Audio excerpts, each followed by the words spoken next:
마태복음 7장 15절에서 23절 말씀입니다. 거짓 선지자들을 삼가라. 양의 옷을 입고 너희에게 나아오나 속에는 유락질하는 일이라. 그들의 열매로 그들을 알지니 가시나무에서 포도를 또는 엉겅퀴에서 무화과를 따겠느냐. 이와 같이 좋은 나무마다 아름다운 열매를 맺고 못된 나무가 나쁜 열매를 맺나니 좋은 나무가 나쁜 열매를 맺을 수 없고 못된 나무가 아름다운 열매를 맺을 수 없느니라. 아름다운 열매를 맺지 아니하는 나무마다 지켜 불에 던져지느니라. 이러므로 그들의 열매로 그들을 알리라. 나더러 주여 주여 하는 자마다 다 천국에 들어갈 것이 아니요 다만 하늘에 계신 내 아버지의 뜻대로 행하는 자라야 들어가리라. 그날에 많은 사람이 나더러 이르되 주여 주여 우리가 주의 이름으로 선지자 노릇하며 주의 이름으로 귀신을 쫓아내며 주의 이름으로 많은 권능을 행하지 아니하였나이까 하리니 그때에 내가 그들에게 밝히 말하되 내가 너희를 도무지 알지 못하니 불법을 행하는 자들아 내게서 떠나가라 하리라. 아멘. 먼저 이제 주석 부분에서 본문의 역사적 문학적 상황, 본문을 이제 구분할 때 16절에서 20절은 교차 대꾸법으로 이루어져 있다라고 소개하고 있고요. 16절 첫 부분부터 20절까지, 그 다음에 16절 두 번째와 19절, 그 다음에 17절, 18절이 서로 대꾸를 이루고 있다. 따라서 그 앞에 15절은 마태 편집이 아닌가. 그 15절은 거짓 예언자들에 대한 경고의 말씀이었고, 16절은 그 거짓 예언자들을 식별하는 방법, 그 다음에 17절, 18절은 이제 선에서 선이 나고 악에서 악이 난다. 그 식별 방법을 그렇게 말씀하고 있고요. 20절은 식별 방법의 부연 설명을 하고 있고, 가운데 19절은 종말론적 심판의 동기에 대해서 말씀하고 있습니다. 두 번째로 마태복음에 나타난 종말론을 잠깐 보면 마가복음의 묵시적인 맥락을 따라서 그 종말을 설명하면서 거짓 예언자들을 발견하는 것을 말씀하고 있고요. 마가보다 뚜렷하게 나타나는 거짓 예언자들을 보여주고 있다라고 소개합니다. 이것은 마태 공동체가 겪고 있는 박해와 위험으로 기인해서 이렇게 그 마태가 기록하고 있지 않은가. 거짓 예언자들을 양의 탈을 쓴 이리로 표현하고 이 거짓 예언자들을 구별하는 방법은 그들의 열매로 알 수 있다라는 거죠. 이제 두 번째 본문의 주석과 해석을 보면 이 거짓 예언자들에 대해서 거짓 예언자들은 크고 넓은 길로 인도하는 자들. 그러니까 우리가 지난주에 살펴본 말씀을 이어서 보면 이 크고 넓은 길로 인도하는 자들이 거짓 예언자들이고 그들은 실족게 하고 미혹하여 불법을 행하게 하는 사람들이고 이 공동체 안에서 사랑을 쉽게 만드는 자들이다. 그렇다고 해서 초대교회 그 많았던 영지주의자들을 가리키는 말은 아니고 친바울적 성향을 가진 카리스마를 가진 전도자들이다. 그리고 이 주여 주여 말로만 내뱉는 자들과 연결고리를 갖고 있다라고 하고요. 또 이제 디모데 전서의 말씀대로 경건의 모양은 있으나 경건의 능력은 없는 자들이라고 할 수 있고 예수님은 그들에게 나중에 내게서 떠나라고 심판하실 거라고 말씀하고 있습니다. 그리고 거짓 예언자들을 어떻게 식별하는가? 앞에 잠깐 나왔지만 겉모양이 아니라 열매를 봐야 한다. 그리고 온전히 의를 이루는 길은 열매를 맺는 과정과 같다라고 하면서 못된 나무가 나쁜 열매를 맺는다. 열매를 말씀하면서요. 여기서 나쁜이라는 거 포이로스인가요? 이게 네. 썩은이란 뜻을 담고 있는데 윤리적인 타락을 가리킨다라는 거죠. 그러니까 거짓 예언자들은 이미 타락한 자들로 보고 있습니다. 이 거짓 예언자들의 마지막은 어떻게 되느냐? 찍혀 불에 던져진다라고 19절에 말씀하고 있고, 이들은 주여 주여 하는 자들, 앞에서도 얘기했지만 주여 주여 입으로 주여 주여 하는 자들과 같고, 이것을 우리가 저 앞에 그 기도에 대해서 가르치실 때 이방인과 같이 중언부언하는 자들과 마찬가지다. 그리고 왜곡된 신앙의 길을 가르치는 사람들이고, 그래서 크고 넓은 문으로 가는 길로 가게 해서 마침내 멸망으로 가게 될 것이다. 말뿐인 고백은 공허할 뿐이다 라고 말씀하고 있습니다. 본문의 신학적 메시지와 설교 주제, 설교 구성을 위한 제언인데요. 공동체 안에 있어 왔던 문제들을 마태가 풀어가고 있는데, 그 공동체 안에 있던 문제들을 불법을 행하고 작은 자들 실족해 하고 공동체를 분열시키고 또 이제 그 박해가 있는 시대고, 또 교회 치리의 문제, 또 거짓 예언자들의 침투, 또 반율법적 은사주의자, 이런 그 문제들을 마태는 풀어가면서 이 본문을 우리에게 보여주고 있다라는 거죠. 교회 공동체는 안팎으로 늘 문제와 위험에 노출되어 있으므로 조심해야 되고, 선한 나무로 주님의 말씀 가운데 붙어 있어야 한다. 이렇게 풀어가면 좋지 않겠느냐라는 얘기고요. 또 그 행함이 없는 상투적 표현, 여기서 그 맺는다와 행한다, 포이온인가요? 같은 말이라는 거죠. 열매를 맺는다와 행한다가 같은 단어를 쓰고 있다라고 합니다. 그래서 예수님은 내 아버지를 얘기하면서 예수님의 권위를 부각시키면서 내 아버지 뜻대로 행하는 자를 말씀하고 있습니다. 그러니까 입으로만 행함이 없는 상투적 표현을 삼가고 내 아버지 뜻대로 행하는 자가 되어야 된다라는 것을 예수님이 강조하고 있다는 거죠. 그래서 영적인 사실을 말한다고 해서 다 예언자는 아니다. 그래서 우리가 그런 말을 많이 하죠. 이거는 영적인 문제다. 이런 말들을 많이 하는데 사실 영적인 문제다라는 말처럼 자기 주관적인 건 없는 것 같습니다. 그리고 주의 가르침을 행하는 자가 참 예언자이며 참 신앙인이다라는 거죠. 그래서 마귀의 시험을 넘어 하늘에서 들리는 소리를 참으로 믿는 것이 복음의 본질이라는 것을 예수님이 그 마태복음 4장에서 보여주었고, 이 거짓 예언자들은 말하자면 이 괴력 난신으로 사람들을 휘어잡으려 하고 있다는 거 우리가 주의해서 잘 지켜봐야 한다라는 거죠. 그리고 이제 함께 생각해 볼 문제, 그 괴력 난신, 괴이한 일, 이상한 힘, 마음을 어지럽히는 거, 이렇게 영적인 존재에 대해서 그 기대는 신앙, 이런 신앙이 우리 한국교회에 많이 있는데, 여기에 대해서 우리 목회자들도 어떤 미필적 고의의 어떤 그 미필적 고의를 저지르고 있지 않은가 한번 살펴보면 좋을 것 같고요. 두 번째는 우리 기독교 신앙에서 늘 큰 주제인데, 말뿐인 고백과 행함 사이에서 어떻게 우리가 균형을 이루어야 되는가. 그리고 세 번째, 오늘 우리 안에 있는 거짓 예언은 어떤 것이고 거짓 신앙은 어떤 것일까 생각해 봤으면 좋겠습니다. 이상입니다.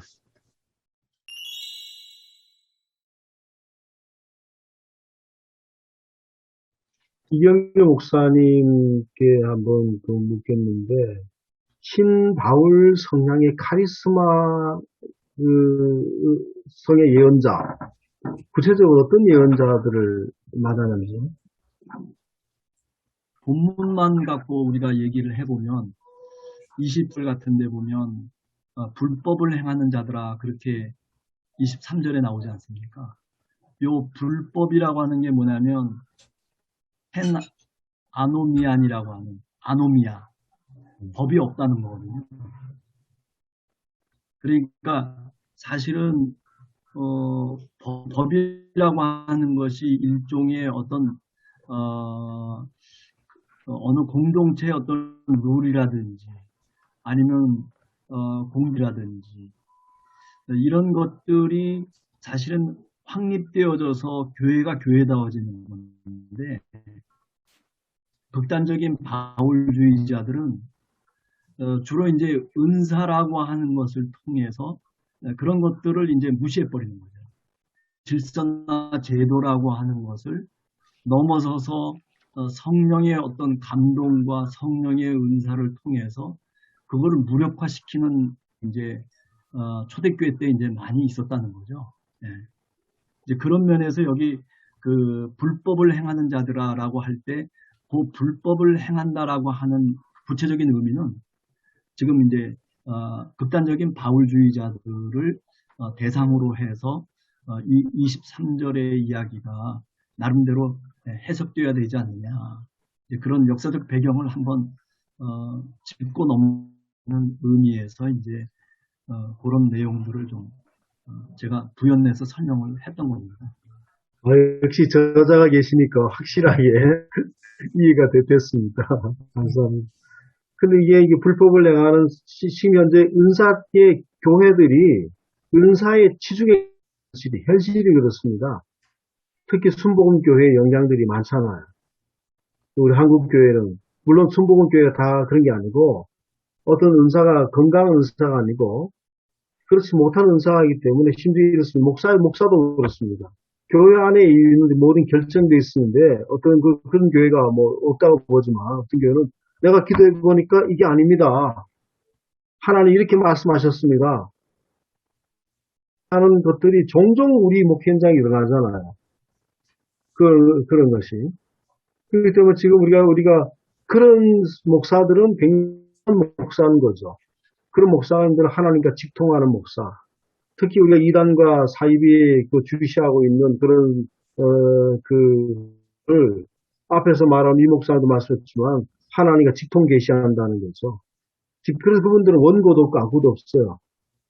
그 원고도 없고 직통 계시해서 설교를 들어보면 대부분의 설교가 비판하고 뭐 정말 정권을 비판하고 차별하고 설교만 들어보면 분별이 가능한데 거기에 들어가 있는 사람은 그게 하나님의 말씀인 것처럼 생각하고 있는 우리 현실입니다. 그래서 이 교회의 은사 문제가 교회를 굉장히 어지럽게 저도 한 10년 전에 교회가 굉장히 옛날 전교회 있을 때에 은사 문제 때문에 교회가 상당히 어렵고 그 문제의 후유증이 오래도 남아 있었습니다. 그러니까 그 은사를 우리 교단에 갖고 있는 그 고유한 것이 아니고 특히 이제 교회 구성원 중에는 이제 생활의 지역이 다르다 보니까 특히 다른 지역에 있는 곳에는 거의 이제 다른 타교들도 있고 침례교라든지 분들이 은사에 치중해 있는 교회들이 많거든요. 그런 교회는 굉장히 어떤 말을 굉장히 하나님 역사하는 교회고 말씀을 잘 가르치는 어떤 뭐 그런 중심에 있는 교회는 그렇지 못한 교회라고 하는 어떤 그런 것들이 있어서 굉장히 어려움을 겪고 있고 후유증이 깊었었습니다. 제가 느끼기에는 여기 은사를 뭐 은사에도 여러 가지가 있잖아요. 근데 오늘 예수님 말씀도 그 가운데 주의 이름으로 귀신을 쫓아내고 많은 권능을 행하는 은사 이런 말씀을 하시는 걸 봤을 때 뭐 바울이 말하는 은사를 보면 뭐 여러 가지 은사가 있지 않습니까? 가르침도 은사고 사랑도 은사고 한데 그런 것보다는 눈에 띄고 어떤 그 괴이한 현상들을 불러일으키는 은사. 제가 이제 그것을 이제 괴력 난신으로 표현을 했는데요. 그런 거에 기대는 그 신앙이 사실은 이때도 있었지만 오늘도 마찬가지로 벌어지고 있고, 이때도 마찬가지로 그 안에 저는 진리가 없기 때문에 사람들은 어떤 눈에 확 띄고 좀 놀랄 만한 그런 거를 내세우고 있지 않은가. 예, 그래서 뭐, 요즘 뭐 유튜브에도 그런 얘기, 은사 얘기가 많이 나오는데요. 뭐 방언 같은 거, 가장 우리가 어떤 말하자면 괴력 난신이잖아요. 그 기이한 현상이잖아요. 이제 그런 것들도 이제 그 논쟁이 일어나는데 어떤 노후 목사님 같은 경우는 방언은 다 마귀가 주는 방언이라고 막 이렇게 얘기하고 또 이쪽에서 아니라고 얘기하고 막 이렇게 논쟁이 벌어지기도 했는데 그래서 제가 볼 때는 이 방언이 어떤 마귀 방언이 따로 있고 성령이 주는 방언이 따로 있는 게 아니라 그 방언이 있는데 그 방언에 대해서 내가 어떤 태도를 취하느냐에 따라서 그게 마귀에게 활용을 당하기도 하고 성령에 의해서 좋은 일을 일으킬 수 있다. 이렇게 가야 되지 않을까 생각을 해봅니다. 어떤 면에서 보면 교회 질서 안에서의 은사는 하고 생각되는 거죠. 그런데 교회 질서를 떠난 은사 자체는 모르겠습니다. 교회주의자가 돼서 그런지 모르죠.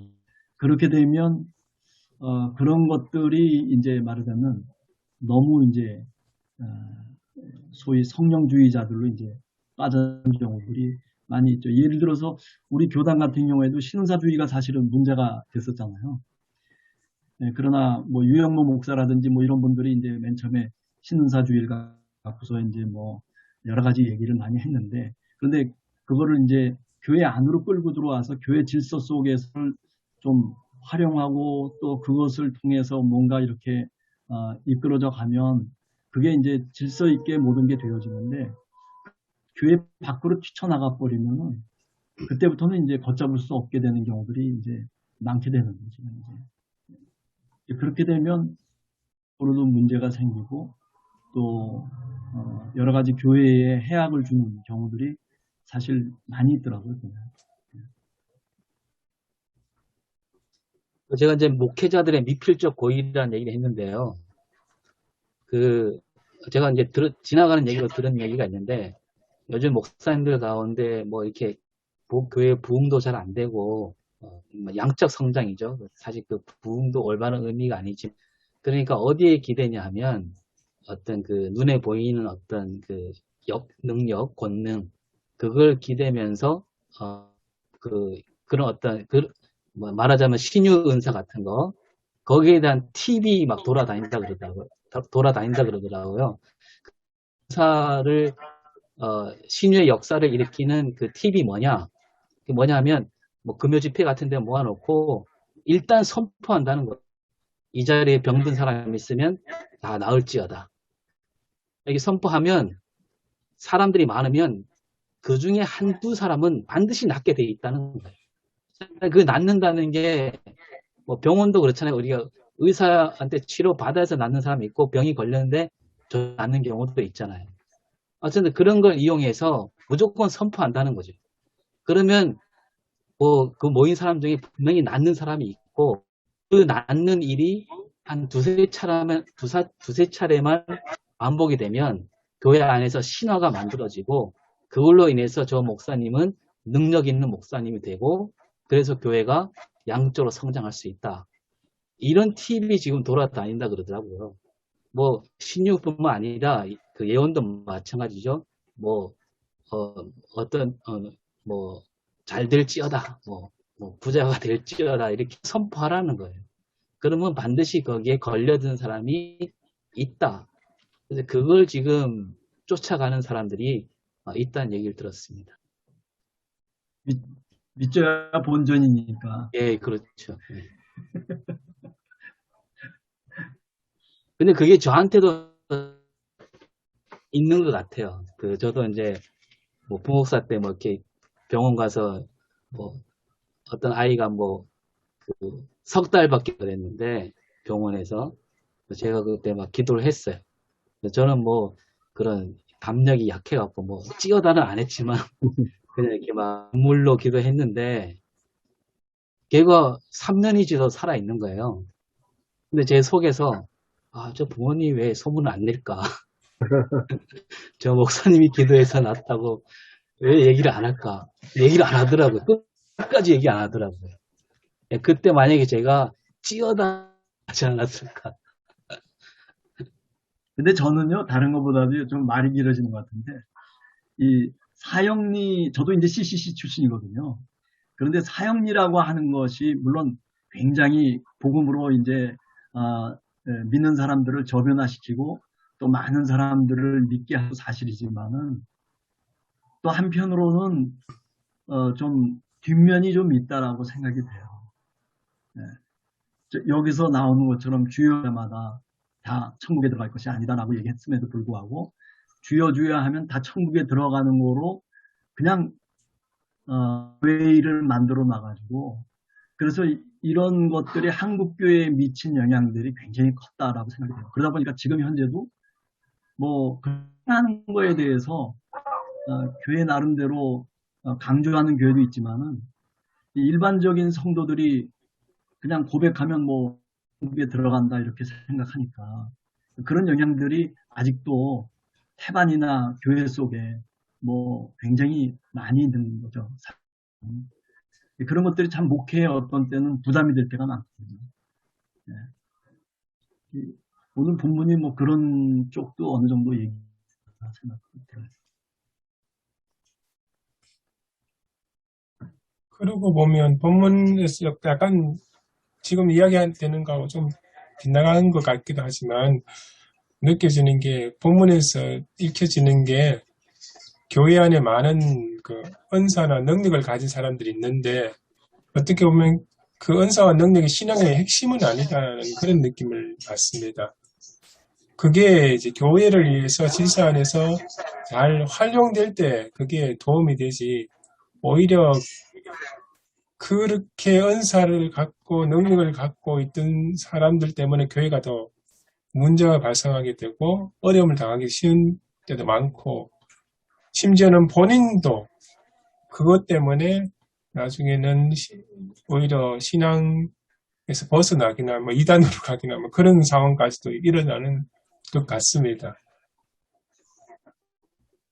그래서 참 이 부분이 저로서는 참 위로가 되는데 그렇게 많은 은사, 큰 능력이 없어도 그 마태가 이야기하는 것처럼 그야말로 하루하루 묵묵히 말씀을 실천하기 위해서 성실하게 살아가는 그 신앙인이 가장 어떻게 보면 지금 제가 느끼기에는 가장 훌륭한 신앙인이 아닐까 그런 생각이 들었습니다. 그 권능을 행하는 것이 결코 하나님의 뜻대로 살았다는 거하고는 같이 동일시되지 않는다는 게 참 중요한 것 같습니다. 조금 놀라운 이야기인데 주의 이름으로 귀신까지 쫓아냈는데 그 나중에 결국 끝은 예수님부터 배척당하는 거지 않습니까? 그런 게 조금 충격적으로 와닿는 것 같습니다. 그러니까 이제 이 본문 속에서 보면요, 그 능력을 행하는 사람들의 그 어떤 형태가 있잖아요. 당신의 이름으로 주여 하면서 계속. 그러니까 이 주여라고 하는 말이 마태복음에서는 굉장히 중요한 용어인데도 불구하고 그런데 여기서 그냥 없이 저들이 얘기하고 있는 그 거짓 예언자들이 즐겨 사용하는 용어가 바로 그거라는 거예요. 네. 그런데 반해서 1절에 보면 하늘에 있는 내 아버지의 뜻을 행하는 자, 내 아버지라고 하는 말을 사용하고 있어요. 저는 바로 지금 이 말씀하시는 예수 그리스도는 바로 그 아버지의 아들 아니에요. 어떻게 보면 아버지의 아들은 이런 말을 사용하지 않는다. 네. 그런 면에서 조금 좀 우리가 생각해야 될 어떤 부분이 있지 않은가. 그러니까 내가 정말 하나님의 아들이라고 하는 그런 분명한 정체 의식이 있으면 뭐 그렇게 큰 기적이나 또는 뭐 어떤 권능을 행한다라고 하는 거 그게 그렇게 목사님이 말씀하신 것처럼 뭐 중요한 게 아니라는 거, 뭐 그게 주가 아니라는 거죠. 네. 문제는 주님처럼 거지라고 하는 그런 믿음의 고백을 갖고 자기 정체성을 갖고 살아가는 게 사실은 더 중요한 거죠.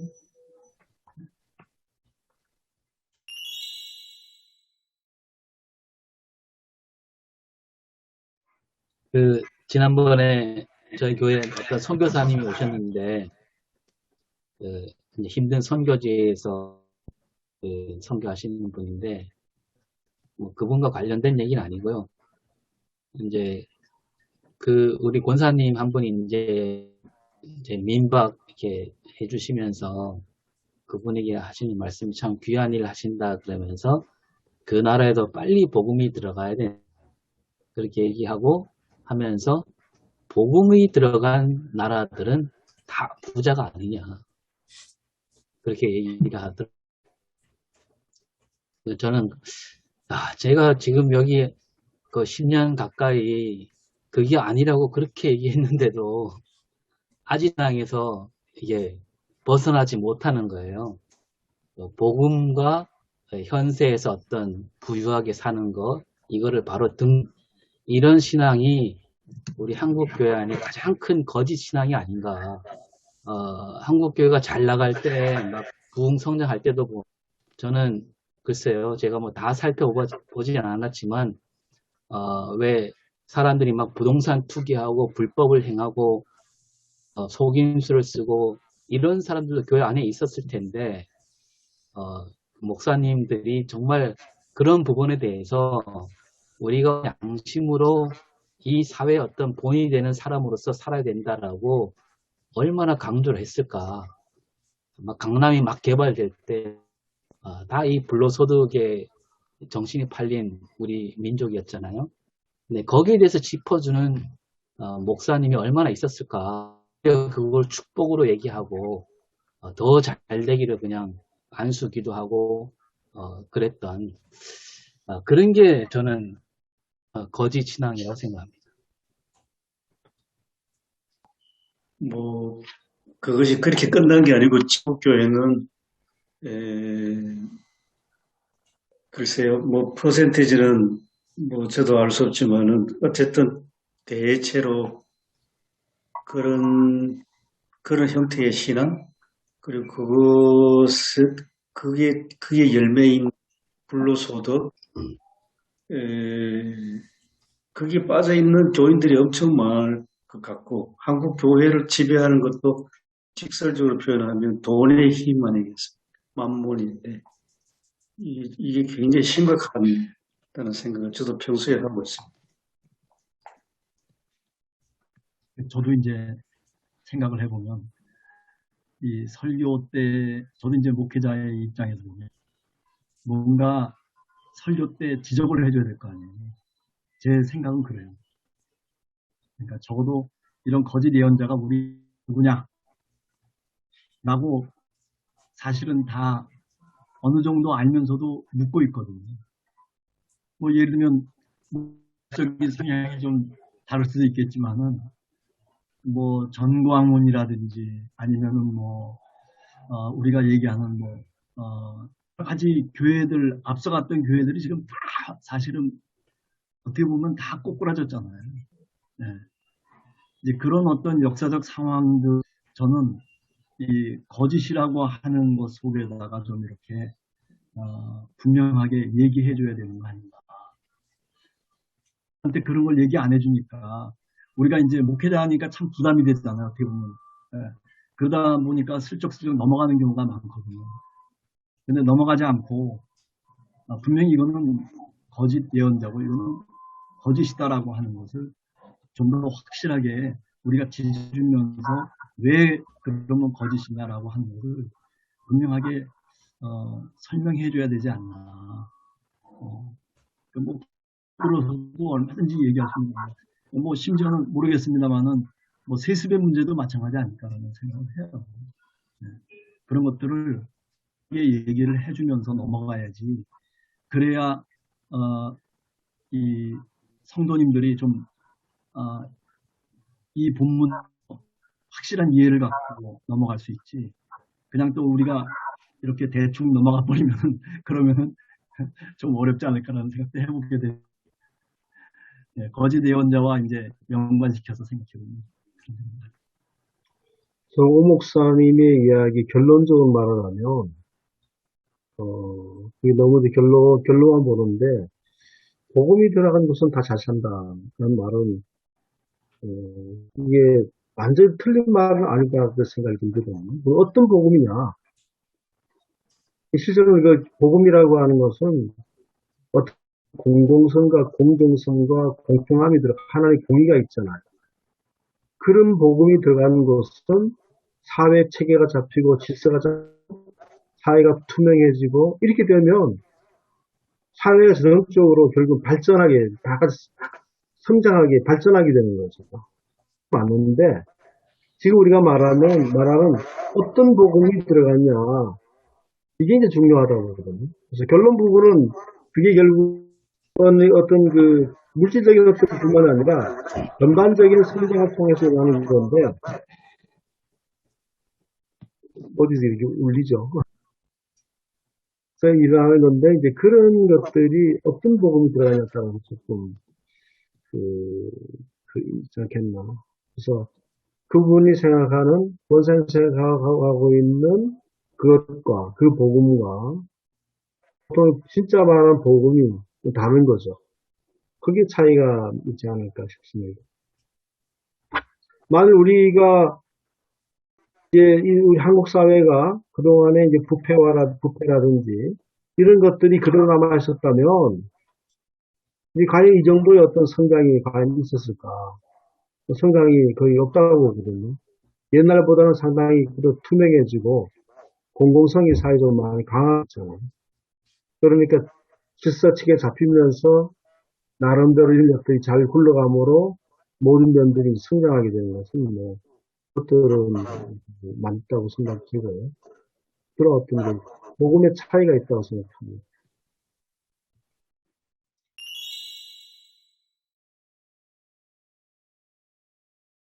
근데 이제 조금 고민이 되는 부분은 이런 부분 같습니다. 그러니까 그들의 열매로 그들을 알 것이라 했을 때, 그 이전에, 현재, 그럼 지금은, 열매가 나타나지 않는 지금은 어떻게 구분할 것인가, 어떻게 분별할 것인가,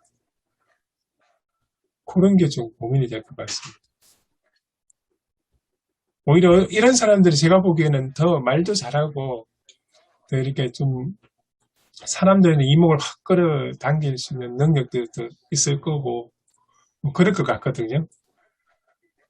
우리 이제 결과가 나타나는 시간은 굉장히 오래 걸리잖아요. 저도 이제 좀 전에 이야기 오 목사님 발제하면서 생각했던 것이, 메모를 적어놨는 게, 열매가 맺히는 시간은 굉장히 시간이 걸리니까 어떻게 해야 될 건가 하고 메모를 해놨거든요. 우리 최 목사님 지금 질문 던지는 것과 똑같은 건데, 그때 우리 목사들이 중요하다. 우리가 이사야서에서 말씀처럼 목사들이 벙어리개가 되어서는 안 된다. 벙어리개가 지쳤던 벙어리개가 아니라, 그때가 우리가 어떤 사회도 영적인 분별력이나 어떤 그런 것들을 우리 잘, 이런 생각을 좀 하게 되고, 그 다음에 이제 이런 사례가 있었어요. 지금 한 얘기인데요. 정가원 사건 일하기 전에 이 지역, 경상도 지역은 또 이 영주 같은 지역에는 조금 거의 뭐 다 어디, 제가 이제 이쪽으로는 작년에입니다. 제가 이쪽 오니까 장로님이 가정이 권사님이에요. 그래서 그것도 사회적으로도 굉장히 교육자로서 뭐 교육장도 하시고 그렇게 하셨거든요. 거기에 있는 주임 권사님이, 정가원 목사 어떻게 생각해요? 나는 목사 생각하지 않는다, 이렇게 얘기했습니다. 제가 그렇게 얘기했거든요. 다른 거 몰라도 그가 뭐 신학적인 것들은 논쟁을 따로 하고, 그가 하는 말을 보면 그리스도인이라 할 수 없구나, 그런 얘기를 했습니다. 그러니까 이제 그분들이 진짜 이 시대의 참 예언자다, 이렇게 얘기를 하고 있는 거예요. 그때는 실전 사건, 이번 사건이 안 나기 전에는 다 그렇게 기울어져 있는 상황인데, 저는 계속 묻는 거예요, 다른 분이서. 저한테 계속 물었습니다. 목사님 어떻게 생각하세요? 그래서 저는 목사라고 생각하지 않는다. 심지어 그리스도인이라고 생각하지 않는다. 그렇게 있거든요. 신학적인 논쟁들은 뭐 하면 길고요. 그건 또 이해하지 못하기 때문에. 그러니까 우리가 적어도 이 시대에 바르게 판단할 수 있는, 우리라도 목사가 바르게 깨어서 판단할 수 있는 것이 있어야 되지 않겠나. 열매가 아직 나타나기 전까지는 미리 그것이 필요하다. 그런 생각이 듭니다. 지금 우리 대화 내용이 두 개가 늘 병행하는 것 같습니다. 하나는 거짓 예언자에 또 다른 하나는 이제 은사에 대한 건데, 이제 저는 보니까 은사에 대한 것은 목사님 말씀하실 때 이런 생각을 들었습니다. 하나님의 아들, 하나님의 자녀로 살아가는 사람은 뭐 그렇게 자주 부를 필요도 없고, 자녀로만 살아간다면 그 삶 속에서 이 자녀의 모습이 나타나고 정체성이 갖고 있는 게 아닌가. 네, 이제 그 말씀은 고린도 전서하고 연결되지 않나 하는 그런 생각이 들어요. 거기 고린도전서 12장에는 한 성령인데 은사가 다양한 것을 말씀하시고, 쭉 나가다 보면 은사를 사모하라 하고 사랑장이 나오지 않습니까? 그 사랑에 보면, 그거는 사랑장에 보면 뭐 검초나 사건이 일어난다든지 질병고시, 이거보다는 뭐 사랑은 오래 참고 온유하며 뭐 투기하지 않으며 이런 게 다 정체성하고 관련되고 지금 그렇게 이해가 됩니다. 그래서 이게 고린도서하고 기왕 저 자신이니까 맞는지 맞습니다. 여쭤보시기도 하고요. 맞습니다. 제가 그래서 그 책 뒤에 이제 마지막에 그 설교를 위한 제안할 때 예수님의 시험사화를 좀 이렇게 얘기를 했거든요. 그래서 시험사화 중에 돌을 떡으로 만들어라, 또 성전 꼭대기에서 뛰어봐라, 또 내가 이걸 다 주겠다, 뭐 이런 그 시험을 얘기하고 있는데, 사실은 돌을 떡으로 안 만들었잖아요. 예. 네가 만약에 하나님의 아들이면, 만들라고 하는데 안 만들었거든요. 네가 만약에 하나님의 아들이면 저 꼭대기에서 뛰어내려봐라. 그래도 까딱 없을 거 아니냐. 근데 그런 어떤, 심지어는 그것을 저는 일종의 능력 행위, 권능 행위라고 생각을 하거든요.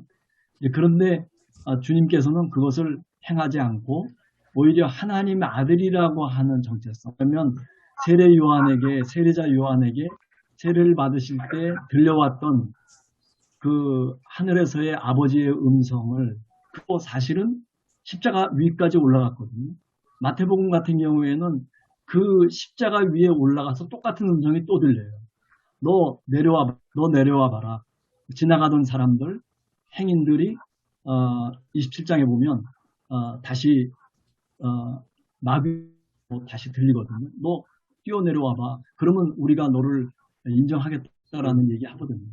그런 어떤 권능의 문제, 안 할 하나님이기 때문에 얼마든지 할 수 있는 것임에도 불구하고 그거를 포기하는 영성. 예, 참 중요한 내용 말씀 같습니다. 네.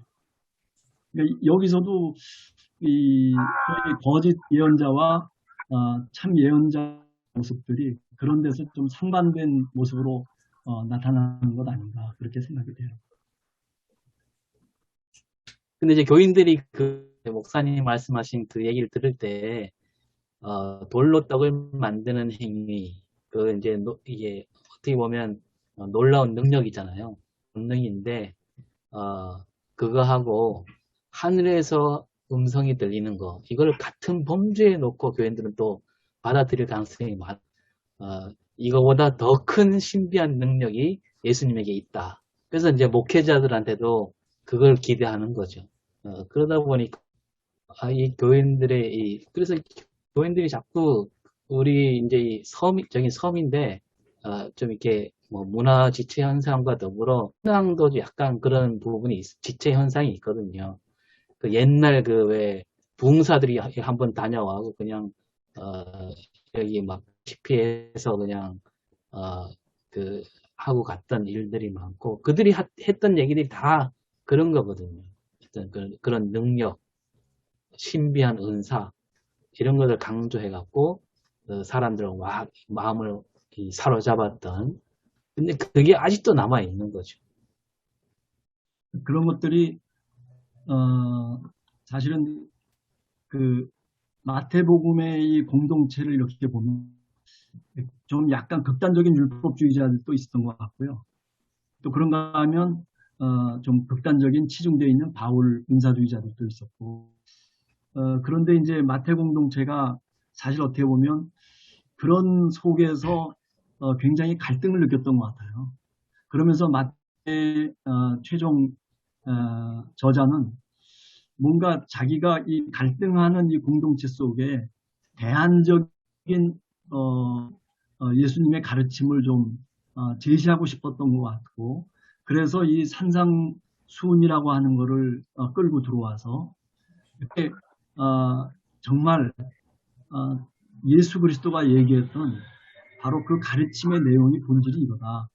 근데 그 본질의 내용을 보면 예수님이 일종의 율법의 최종적인 해석자로 이제 나서게 되는 거고 또 그런가 하면 이 극단적인 그 율법주의자라든지 또는 은사주의자들과는 다르게 이 가운데 적어도 행위와 믿음이라고 하는 것이 균형 있게 조화를 이루는 그런 식으로 이제 이 산상수훈을 이제 얘기하고 있다라는 생각을 하거든요. 한편으로는 전통적인 모세율법으로 얘기를 좀 배격하면서 한편으로는 새로운 율법들을 또 말하면서 대안으로 이제 얘기하고 있는 거죠. 사실 어떻게 보면 그게 이제 지금 마태복음의 어떤 전체적인 윤곽이라고 그렇게 얘기할 수 있거든요.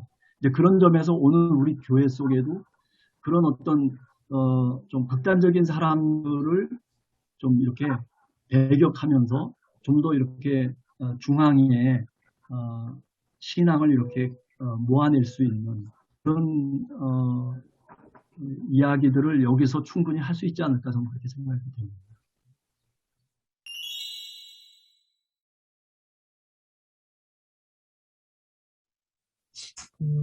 주여 주여라고 부르는 것 자체가 마태복음 속에서도 보면 그 예수님에 대한 신앙 고백으로 아주 중요한 거 나오는데 오늘 여기 보면 오히려 그게 의미 없는 그러니까 말뿐인 그야말로 말만 그 공치사하는 정도의 말뿐인 것으로 끝나고 가르침에 순종하지 않고 실천하지 않는 것에 대해서 비판적인 입장을 보이고 있습니다. 여기에 대해서 조금 더 이야기를 나눴으면 좋겠습니다. 아까 이경재 목사님이 말씀해 주셨는데 그 사형리가 사실은 본인 고백을 그대로 오늘날 그대로 갖고 들어갔고 결국은 영접 기도를 하면 그게 이제 신앙 고백으로 생각 그 믿는 사람 부모님이 돌아가셨다 그러면 이 사람 이분이 교회에 나올랑 말랑 했는데 어쨌든 돌아가셨어. 그러면 첫 번째 묻는 질문이 영접하고 돌아가셨냐 이렇게 물어보잖아요. 그게 사실은 그런 부분들이 그 말뿐인 주여 하는 그 말뿐 오늘도 그대로 고스란히 지금 우리 안에 들어와 있는 것 같고 그게 이제 뭐 어떤 체계가 있는데 이 칼뱅주의와 알미니안주의를 아주 그냥 편의적으로 조합을 해갖고 아주 편한 신앙의 아주 편의주의적인 신앙의 신앙으로 우리 한국교회가 이렇게 지금 서 있지 않는가 그런 거죠. 알미니안주의는 그 내가 고백함으로 구원을 받는 거잖아요. 그죠? 근데 이제 칼뱅은 내가 고백한다고 해서 구원 받는지 안 받는지 모르잖아요. 그건 하나님만 아시는 거고. 대신 하나님은 칼뱅주의에서는 하나님은 한 번 구원받은 성도는 끝까지 간다라는 게 칼뱅의 그 성도의 견인 얘기고, 근데 알미니아는 또 한편으로는 내가 고백해서 구원받지만 언제든지 그 구원은 취소될 수 있다는데, 이거를 아주 자기 입맛에 맞는 것만 골라갖고, 그러니까 내가 고백해서 구원받고 구원받았으니까 이 칼뱅주로 넘어가서 내가 받은 구원은 영원한 구원이다. 그 오성일 목사님 말씀 근거해서 우리 좀 그 범위를 좀 넓힌 의미에서 보면 지금 현재 한 2, 3년 전에 목사님들 모임 중에 그게 신앙 고백 모임입니다. 신앙 고백 모임인데 그 단어 자체를 보면 너무 평범한 거 아니겠습니까? 그런데 이 신앙 고백 모임이 아직 정식은 안 보이는데요. 하여튼 결성하게 된 동기는 다름이 아니고 명성교회 세습에 대해서 반대하는 목사님입니다. 반대하는 목사님들이 어떻게 보면 자연스럽게 모이면서 그 이름이 이제 신앙 고백 모임이 됐는데, 아마 보니까 그 명성교회 세습은 이 전체 우리 2000년 교회 역사를 살펴볼 때에 교회의 공교회적 신앙 고백에 심각한 그 위배를 하고 있다. 그렇게 공감대를 형성해서 신앙 고백 모임으로 지금 적지 않은 목사님들이 모이는 걸 봤거든요. 그랬을 때에 입으로 주여 주여 하는 사형리적인 것이 몇십 년 동안 한국교회에 누적되어 오기도 하고, 그 다음에 이제야말로 좀 공교회적인 신앙 고백, 예배 때마다 사도신경 신앙 고백하고 좀 더 펼치면 니케아 콘스탄티노플 신앙 고백까지 가는 그러한 좀 역사성이 있는 신앙 고백으로 가야 되지 않을까 하는, 그것도 설교에서 한번 좀 짚어봐야 할 것 같습니다.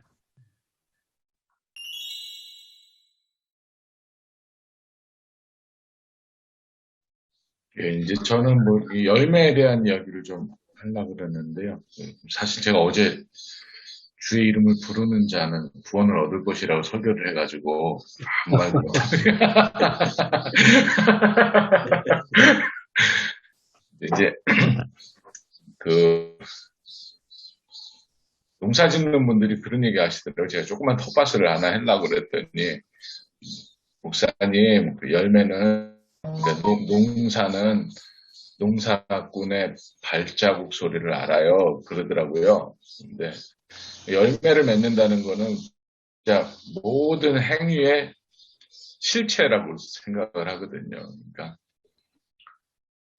그 과정부터 해가지고 얼마만 나무 들여다보고 밭에 가고 논에 나가고 이 발을 많이 움직일수록 농사는 발로 짓는 거라고 얘기하시더라고요. 그래서 소리를 듣고 그게 열매가 된다 그러는데 그만큼 과정이 중요하다는 거겠죠. 저는 그렇게 이해를 했거든요. 그래서 과정이 중요한 농사, 열매, 그게 실체가 되지 않을까, 그런 생각을 한번 해봤습니다. 주변에 지금 요즘에 대추나무가 이제 미친 대추나무가 있더라고요. 대추나무가 미쳤다 그러거든요. 이렇게 이 빗자루병 걸리면 잎사귀가 꼬여가지고 말려가지고 다 꽃이 안 열립니다. 꽃이.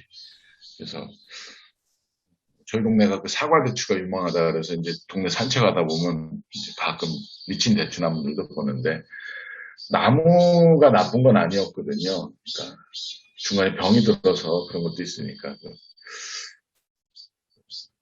살다 보면 중간중간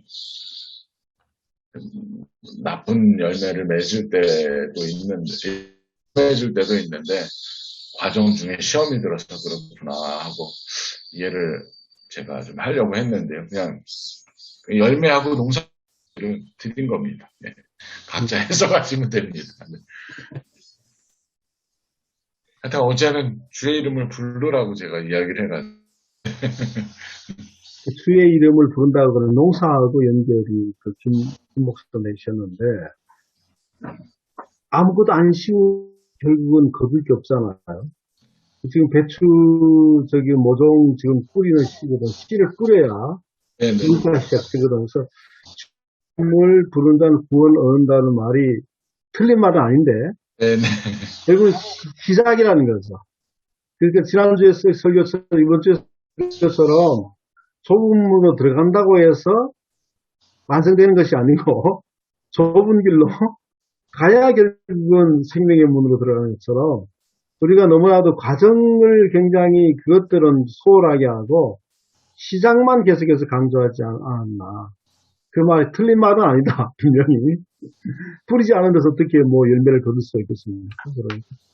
그러니까 앞으로는 좀 그 과정들을 좀 더 신앙의 지금 현재 이 말씀도 그렇고 그 과정에 어떻게 이렇게 교회가 공동체 생활을 이룰 것인가라고 하는 것에 요즘 이제 중점적으로 우리가 메시지를 전할 때가 되지 않은가 싶습니다.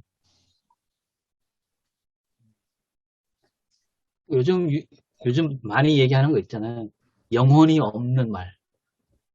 그의 이름을 부르는데 영혼 없이 부르는 그 부름은 결코 구원이 될 수 없겠죠. 그 강도, 그 예수님하고 같이 십자가에 달린 강도는 사실은 그게 그 사람의 전 생애잖아요.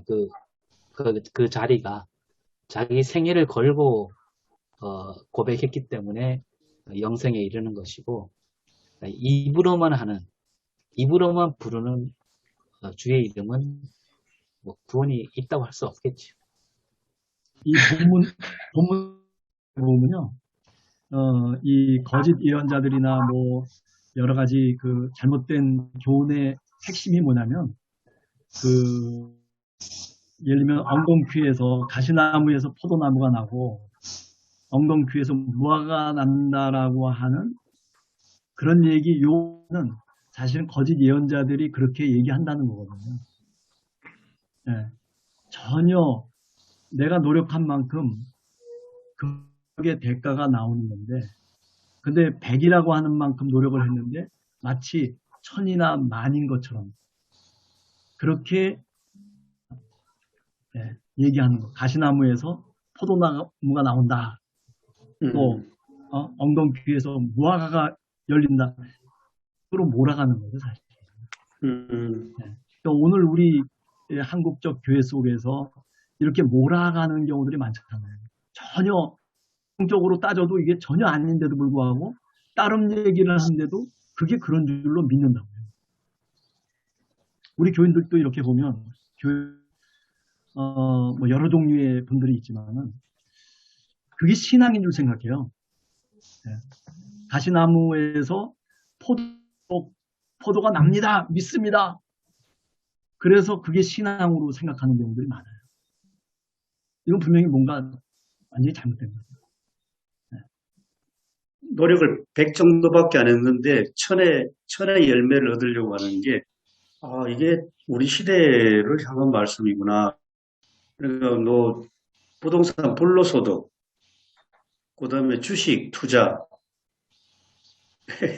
그런 그 요즘 가는 소위 이제 자본주의 세대는 다 조금 심고 노력 별로 안 하고 뭐 엄청난 걸 지금 따먹으려고 그런 시대.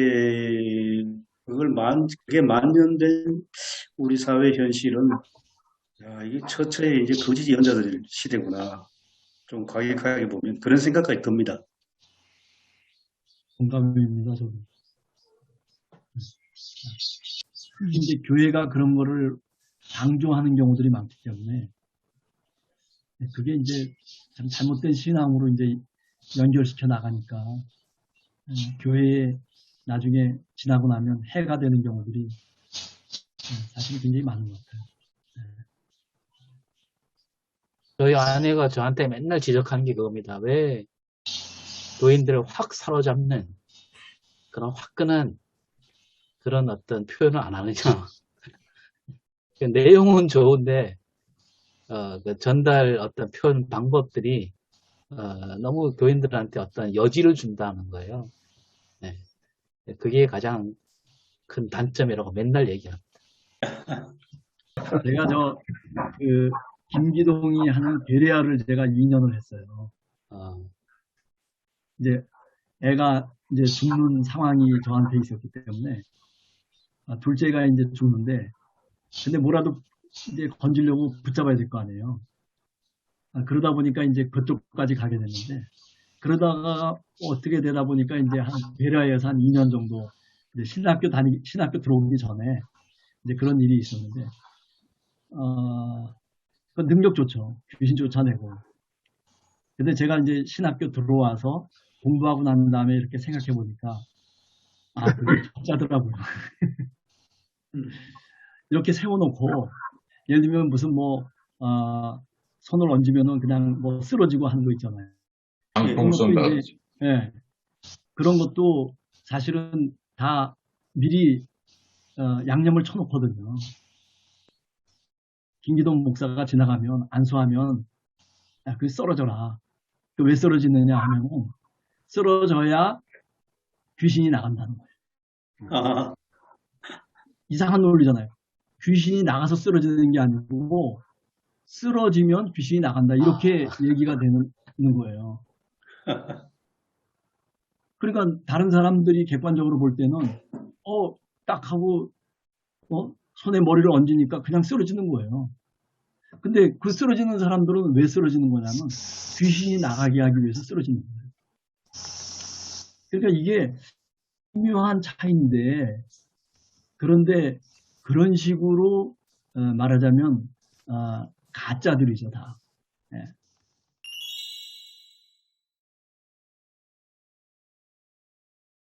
일단 참된 것하고 거짓된 것에 대한 그 분별력이 필요하다는 생각. 근데 이제 그 분별을 하는 기준이 뭔가, 개인의 신앙의 정체성의 기준이 뭐고, 또 참된 교회의 표지는 무엇인가. 그걸 얘기하려면 또 왜곡된 부분, 복음을 왜곡시켜서 사유한다거나, 또 책임을 회피하고 권리만 주장한다거나, 이런 문제들, 그 대안이 뭘까, 교회의 공공성의 대안이 뭘까, 그런 얘기들을 이제 해야 되겠죠. 그리고 자기 편의적인 해석에 대한 그 천박함을 또 비판할 수밖에 없고, 이제 문화와의 관계 속에서 그 아미시 마을을 제가 몇 번 갔거든요. 딸들하고. 왜 그들은 그렇게 살까? 왜 소수자로 살까? 왜 문화를 배척한다는 비난을 받으면서 살까? 라고 단순하게 우리는 생각하면 안 된다. 왜 그렇게 TV나 신문이나 전기까지 거부하면서 왜 신앙을 지키려고 하는가에 대해서 그 동기를 우리는 살펴봐야 된다. 그런 이제 대화를 나눴어요. 그러니까 결국 오늘 문제도 이제 사실 큰 문제잖아요. 그러니까 앞으로 이제 어떤 열매를 기대하면서 지금 열매 없는 일을 하고 있는 우리의 모습에 대한 자가 비판이 이제 필요한 상황인데, 이젠 아까 교회주의자 얘기하셨는데, 우린 교회 안에 있는 사람들이잖아요, 사실은. 교회를 사랑하는 사람들이죠. 근데 그 교회가 망가지고 있는 것에 대한 이제 책임을 통감하는 사람들인데, 어쨌든 우리 전통 바깥에 어떤 대안들이 있을까라는 건강한 의식을 가지고 이제 소수자의 삶을 살아가고 있는 사람들에 대한 그런 이제 연구 또는 그런 게 필요하지 않겠는가 생각도 해봅니다. 이상입니다. 김 목사님 말씀하시는데 제가 생각난 게 교회 안에서 거짓 예언자도 굉장히 우리가 경계해야 되지만 현재 교회 밖에서 있는 어떤 거짓 예언자들이라고 좀 그렇지만 제가 이제 제 아들이 이제 하나인데요. 하나인데 이제 지금 이제 춘천에서 이제 두 아들이 생활하다가 학교 보고 하고, 그래서 지금 다 이제 집으로 왔거든요. 하나이는 지금 지난 화요일 날 이제 입대했습니다. 입대해가지고 훈련소 지금 들어가 있는데, 요즘 상근 예비역이라고 있잖아요. 군대를 훈련 마치면 와가지고, 근데 그렇게 해서 지금 이제 들어간 지 일주일 이제 좀 더 된, 내일이 일주일인데, 얘기를 나눠봤습니다. 평소 얘기를 해봤더니, 현재 우리 20대 남들의 사고 있잖아요. 완전 그거예요. 나름대로 그리스도인도 20대 남들이 갖고 있는 현재의 사고, 페미니즘, 그런 것으로 기울어져 있더라고요. 그렇게 생각해서 안 된다. 그렇게 생각해서 안 된다. 그런 얘기를 하고 있는데, 이런 것 같은 경우도 우리 교회 안에서만 그런 것이 아니고, 교회 밖에 있어서 잘못되어 있는 그런 것들도 우리가 좀 그것이 그리스도인의 관점에서 이게 왜 잘못되어 있는가, 왜 그렇게 옳지 않은가라고 하는 거를 좀 이야기해주고 해줄 필요가 있다. 그런 생각이 좀 들었었습니다. 그래서 제가 어떻게 해야 될 건가, 우리 관점을 어떻게 좀 이렇게 대화로서 얘기해 줄 건가. 그래서 그런 생각하면 제가 그 얘기하면 그렇게 안 된다, 그렇게 해라, 이런 얘기를 좀 짧은 시간이지만 좀 하고 있습니다. 저는 설교를 될 수 있으면 이렇게 부정적인 그런 설교를 안 하려고 그러는데, 이번에 이거 참 걱정이 되는데요. 어쨌거나 이 거짓 선지자들, 거짓 예언자들의 특징을 말 안 할 수가 없는데, 한 세 가지로 보면은 잘못된 권위주의, 또 잘못된 은사주의, 또 잘못된 물질주의, 이런 그런 것들을 어떻게 적절하게 이게 잘 설교를 해내야 될지 그게 이제 조금 이제 고민이 됩니다. 저는 설교를 한다면은 뒤에 얘기됐듯이 어떤 과정의 신앙이라고 그럴까요? 네. 그러니까 결과로서의 신앙이 아니고 과정을 좀 더 관심을 둘 수 있는 그런 신앙, 그것을 좀 얘기하고 싶다라는 생각을 하게 됩니다. 특별히 라고 하는 헬라어 동사가 열매 맺다라고 하는 말과 행한다라고 하는 말이 사실은 같은 동사로 되어 있거든요. 그걸 번역을 이제 그렇게 했을 뿐이죠, 사실은. 그런 면에서 이 열매를 맺는 것은 그냥 결과물이 아니라 과정이 아니에요, 지금까지 쭉. 역시 토이엔이라고 행한다는 것도 단지 그것을 행한다라고 하는 게 중요한 게 아니에요. 내가 오늘 예배를 드린다, 내가 오늘 한다, 내가 오늘 무언가를 신앙적인 행동을 한다는 게 중요한 게 아니라 사실은 일주일 내내 어떻게 살았는지, 내가 삶의 어떤 삶으로, 어떤 신앙인의 정체성을 갖고 내가 하나님의 자녀로 살았는지가 사실은 더 중요한 거죠. 그래서 주일날 와서 예배를 드리고 기도하고 찬양하고 하는 그 결과, 그것 자체보다도 사실은 그 이전에 쭉 지내왔던 삶을 좀 더 강조하면서 그것이 신앙인의 어떤 참모습이라고 하는 것을 다 아는 얘기지만은 또 생각하겠지만은 한 번 더 강조해서 얘기하면 어떨까라는 생각을 해보게 됩니다.